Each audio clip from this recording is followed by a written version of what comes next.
buenas noches. Gracias por mantenerse en sintonía con BTV Canal 32. Esto es Al Cierre. Miren, hay una gran preocupación en todos los sectores económicos de República Dominicana, más específicamente en los sectores financieros. Me refiero de manera específica a las administradoras de fondos de pensiones y otras entidades financieras de la economía dominicana.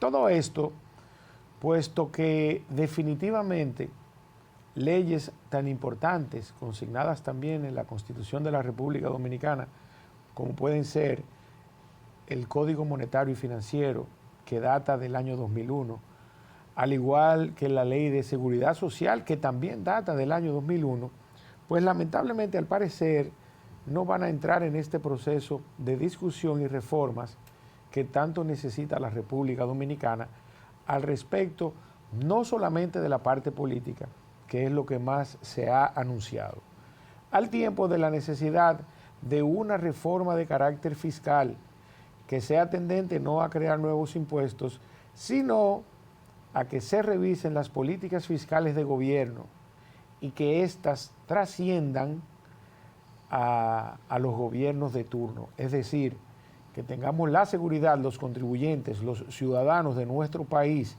República Dominicana, de que sin importar quién gobierne, pues los recursos que aportamos van a ser utilizados de manera adecuada.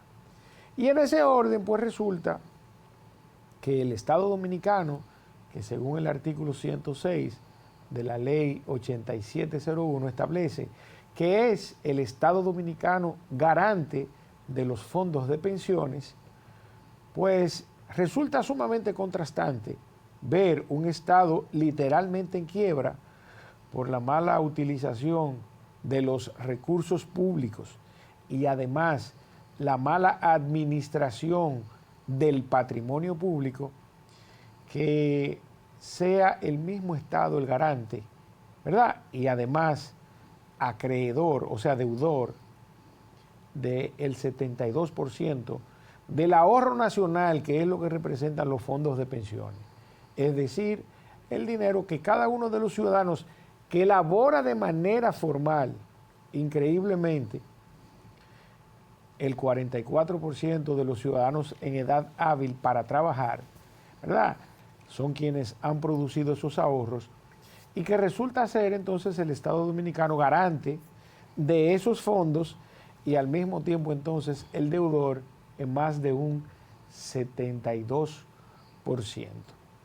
En la condición actual que nos encontramos y en ocasión de que no se produzca, lamentablemente así, porque así será, una reforma de carácter fiscal tendente a la revisión de las políticas fiscales que forman parte de la política económica, que sean responsables y tendentes a la reducción del déficit, al manejo responsable de los recursos públicos, es decir, que no se gaste más dinero del que se recauda en ocasión de este gasto ser un gasto corriente, o sea, que no produce ningún retorno y que normalmente excede las recaudaciones del Estado.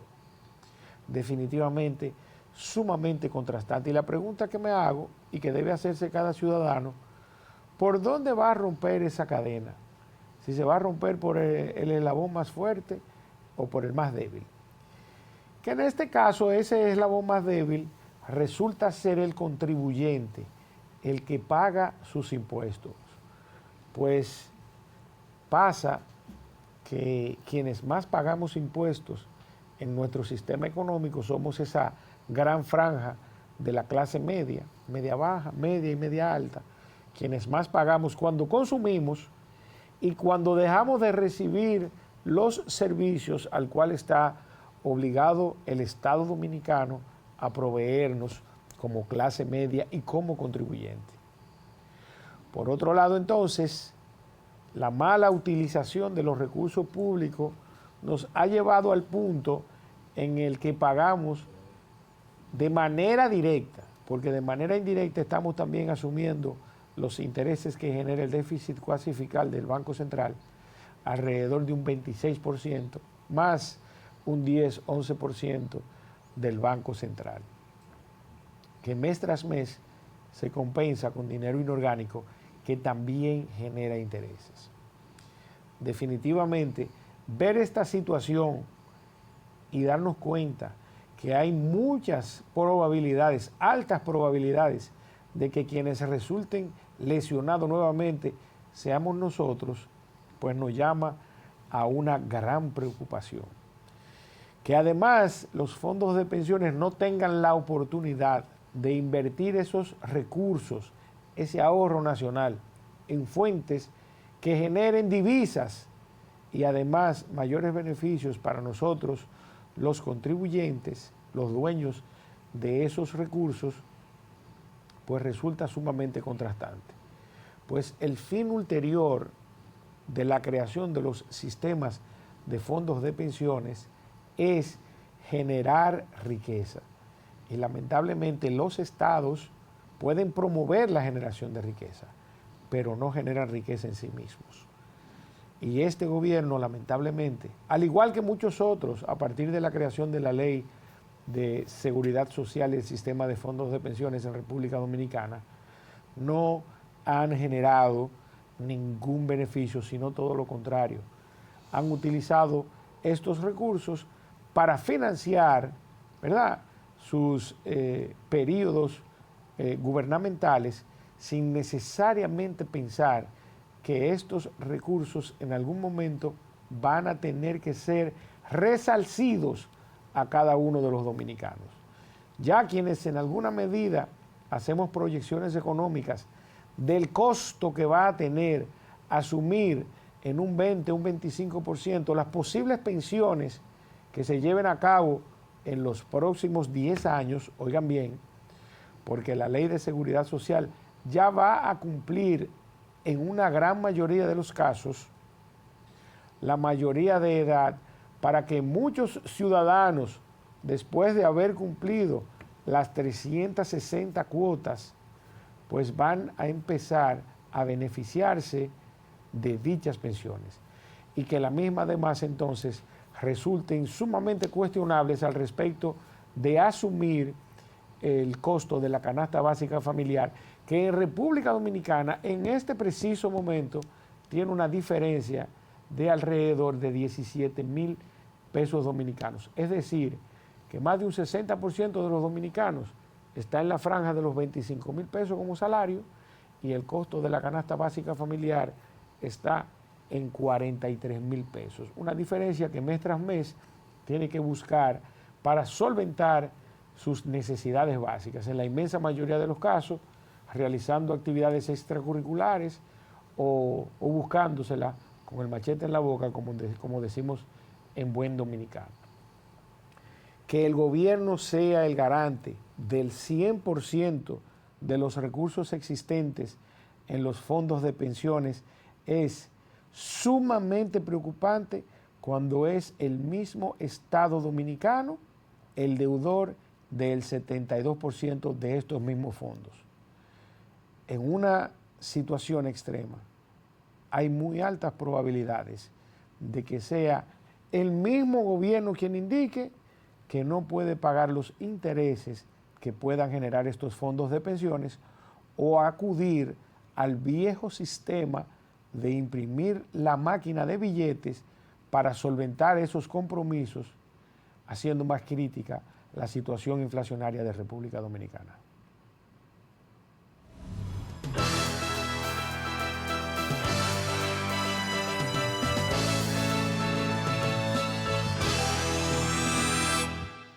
Señores, estamos de regreso con todos ustedes. Miren, he dicho en innumerables ocasiones, y quiero repetirlo, que yo estoy total y absolutamente de acuerdo en el planteamiento que ha hecho el presidente de la República en su propuesta de reforma constitucional en lo que tiene que ver con ampliar los candados al artículo 124 para impedir que cualquier persona pueda reformar la Constitución a su antojo, como se ha hecho históricamente, para perpetuarse en el poder.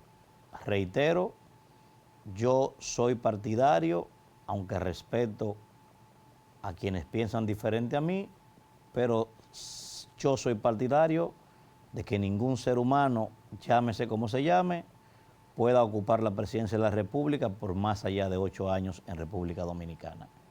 Pienso que con eso es más que suficiente para promover la alternabilidad de los liderazgos, para que nadie se perpetúe en el poder y además de eso, renovar las ideas permanentemente y así de esa forma oxigenar la democracia.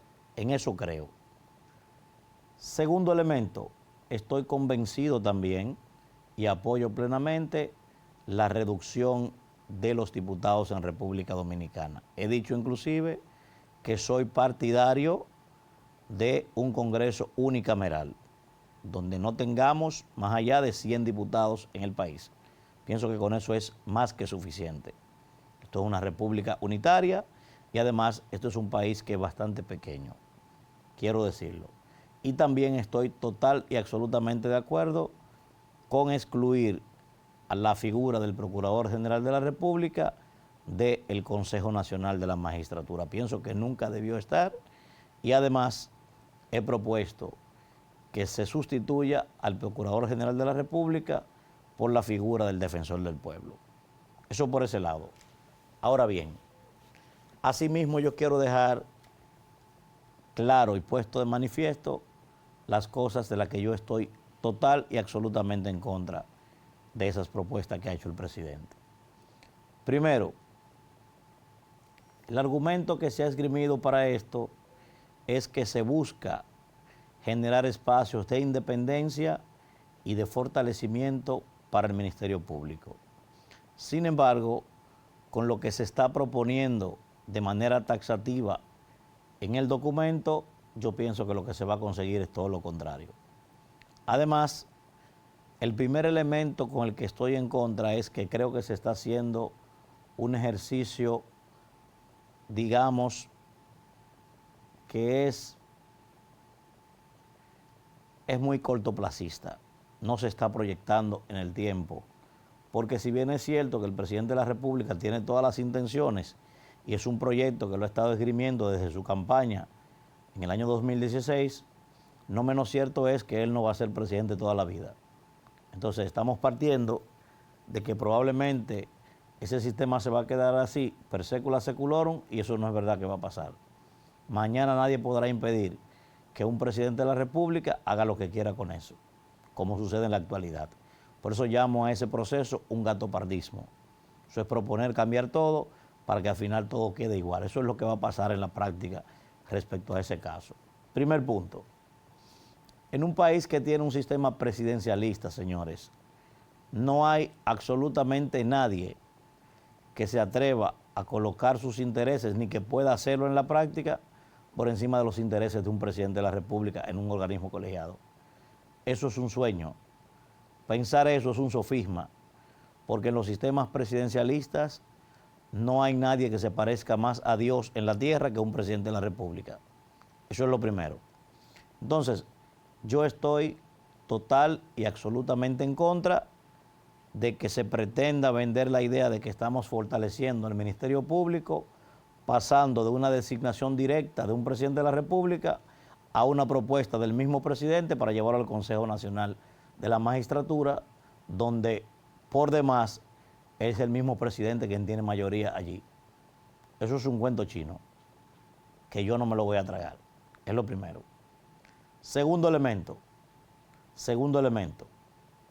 Estoy total y absolutamente en contra de que se elimine el artículo 174 o que se varíe el texto, porque no es eliminarlo, se varíe el texto de la integración del Consejo Superior del Ministerio Público que tiene rango constitucional para establecer un artículo que solo diga el Consejo Superior del Ministerio Público será designado e integrado de conformidad con lo que establece la ley. Eso me parece incorrecto y estoy en contra de eso. Eso lo que va es a debilitar aún más el Ministerio Público tratando de buscar lo contrario. Hasta un simple estudiante de Derecho sabe que cuando una figura o un organismo adquieren rango constitucional es la posición más alta que puede alcanzar ese organismo. Quitarlo de allí o cambiarle el procedimiento para que vaya a una ley ordinaria o aún fuera cualquier otro tipo de ley que esté por debajo de la Constitución, eso es un retroceso. Y tercero, estoy total y absolutamente en contra también de la reforma al artículo 171 en el numeral 3, donde se establecerán los requisitos para ser designado Procurador General de la República. Porque allí se establece un requisito dentro de los tantos de un mínimo de 12 años de ejercicio profesional. Ese ejercicio puede ser en la judicatura, puede ser como procurador fiscal, puede ser como profesor o puede ser en el ejercicio privado de la profesión. Pero establece que ese requisito puede ser acumulativo. Eso significa que usted puede tener 6 años perfectamente ejerciendo la profesión de abogado y 6 años dando clase y le van a sumar 12. Yo estoy en contra de eso. Deben ser 12 años en cualquiera de esas actividades, trabajando el derecho, es lo que creo yo. Pero además, si lo que se quiere es una real independencia del Ministerio Público, pienso que eso no debe estar a merced del presidente de la República. Si lo que se quiere es una independencia real, el mecanismo que propongo es el siguiente. Bueno, que cuando se abra una convocatoria, como mismo pasa para elegir a los miembros de la Cámara de Cuentas, para elegir a los miembros de la Junta Central Electoral o para elegir a los miembros de las altas cortes, pues yo propongo que cuando ese proceso quede aperturado en el Consejo Nacional de la Magistratura, pues vayan a participar los 1.200 miembros que tiene el Ministerio Público, que son fiscales. Sobre todo, si se le quiere aún dar mayor categoría, que solo participen los procuradores de cortes, que son de carreras. Y de allí entonces, en un debate, digamos, en un proceso público, oral y contradictorio, pues de allí entonces el Consejo elija a quien entienda que tiene mayores facultades para ocupar esa posición. No que sea el presidente de la República que lo proponga, porque como está planteado en la actualidad, yo no veo ningún fortalecimiento del Ministerio Público. Y quiero que quede claro que yo estoy total y absolutamente en contra de esas propuestas que se han presentado, porque me parece, en esencia, que lo que se está presentando es un gatopardismo y que el fin último de esas propuestas no la sabemos y será el tiempo el que diga quién tenía o no la razón. Además, eso no puede impedir que mañana aparezca cualquier otro presidente que designe allí o proponga allí al Consejo un recadero, un áulico o un palatino cercano a él, aunque no tenga militancia política. Yo no creo que eso fortalezca al Ministerio Público y por eso ustedes ven todas las manifestaciones que ha estado haciendo el Ministerio Público a través de sus miembros y los diferentes gremios en donde están asociados.